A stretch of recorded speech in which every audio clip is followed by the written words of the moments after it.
कि दुष्यंत की इंक्वायरी कराएंगे। हम क्यों नहीं कहते इंक्वायरी कराएंगे?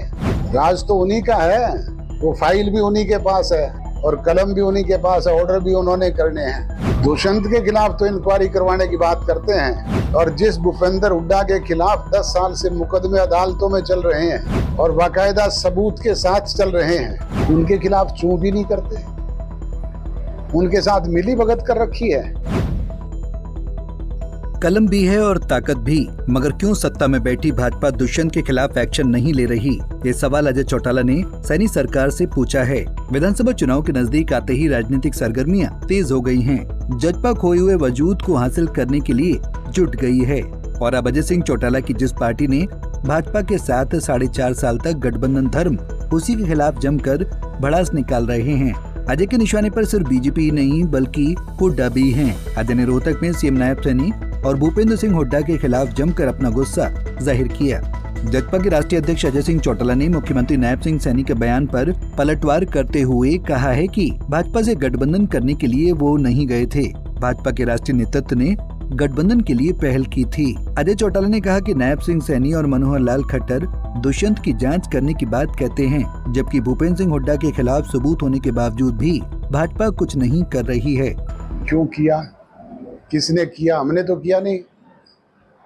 उन्होंने बुलावा दे करके, संदेश भेज करके, अपने केंद्रीय मंत्रियों को भेज करके हमारे साथ समझौता किया। हमने तो अपनी शर्तों पे समझौता किया और हमने अपनी शर्तों को मनवाया है। जो आज इस तरह की बात करते हैं, वो अपने गिरेबान में झांक करके तो देखें उनकी स्थिति क्या है। नायब सिंह जी सैनी चुनाव के दौरान एक बयान देते थे और एक बार खट्टर ने भी दिया था कि दुष्यंत की इंक्वायरी कराएंगे। हम क्यों नहीं कहते इंक्वायरी कराएंगे? राज तो उन्हीं का है, वो फाइल भी उन्हीं के पास है और कलम भी उन्हीं के पास है, ऑर्डर भी उन्होंने करने हैं।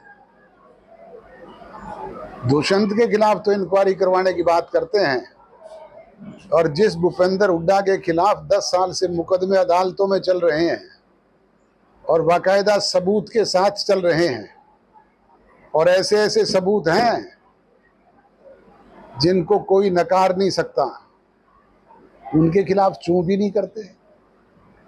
उनके साथ मिली भगत कर रखी है।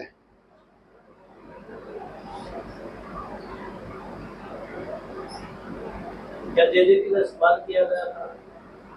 क्या जेजेपी आप लोगों का इस्तेमाल किया गया था बीजेपी द्वारा जब सवाल था उसको सरकार का? मैंने कहा कि भारतीय जनता पार्टी को जब जरूरत थी तब हमसे अपने केंद्रीय नेतृत्व को भेज करके समझौता किया था, और समझौता दुष्यंत चौटाला और अमित शाह के बीच में हुआ था। ये जो आज क्या नाम बोल रहे थे, जांगड़ा, इनकी क्या हैसियत है? ये क्या है पार्टी में? समझौता जिन लोगों के बीच में हुआ था उनको पता है। क्या मानते कि आप लोगों के साथ धोखा हुआ है? धोखा हुआ है, विश्वासघात हुआ है, जो हुआ है वो सबके सामने है, पर हमें कहीं ना कहीं इनके साथ चलने में नुकसान जरूर हुआ है।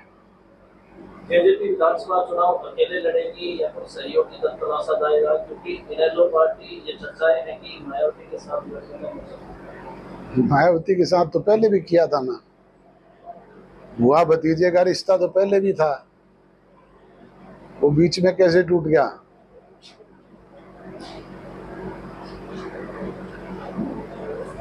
नवीन जयहिंद ने आज ये कहा है कि उसके पास प्रत्याशी नहीं है राज्यसभा के लिए, वो सबसे समर्थन। नवीन जयहिंद की चर्चा है।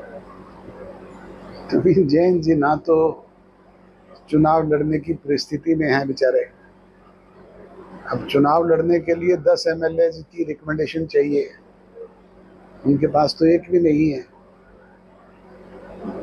पहले कोई व्यवस्था तो करें, फिर तो कोई आदमी बात करे तो अच्छी लगती है। भूपेंद्र सिंह हुड्डा केवल जेजेपी पर निशाना साधते हैं। आप लोगों को ये कहते हैं कि किसानों के साथ होगा केवल जेजेपी पार्टी में। 4.5 साल हम हुकूमत में रहे। आप मुझे एक ऐसा मुद्दा और एक ऐसी बात बताएं जो किसान के विरोध में हमने की या हमारे से हुई। एक, आप अगर एक बता देंगे तो मैं आपको सार्वजनिक तौर पे घोषणा करता हूं कि मैं भूपेंद्र सिंह जी हुड्डा जो कह रहे हैं वो मान लूंगा और माफी मांग लूंगा। हुड्डा की जजपा पर किसान विरोधी होने के आरोपों पर अजय चौटाला ने घोषणा करते हुए कहा कि अगर 4.5 साल के शासनकाल के दौरान अगर कोई भी फैसला किसान विरोधी किया हो या कोई बयानबाजी की हो तो वो भूपेंद्र सिंह हुड्डा से माफी मांगने को तैयार हैं। वहीं नवीन जयहिंद के राज्यसभा चुनाव लड़ने पर अजय ने कहा कि नवीन जयहिंद के पास तो 10 प्रपोजर विधायक भी नहीं हैं, इसलिए नवीन जयहिंद आज चुनाव लड़ने की स्थिति में नहीं है। रोहतक से दीपक भारद्वाज, पंजाब केसरी टीवी। हमसे जुड़े रहने के लिए हमारे YouTube चैनल को सब्सक्राइब करें और नई वीडियो की नोटिफिकेशन के लिए बेल आइकॉन को दबाएं। अगर आप ये वीडियो Facebook पर देख रहे हैं तो लाइक जरूर करें और ज्यादा से ज्यादा शेयर करें। धन्यवाद।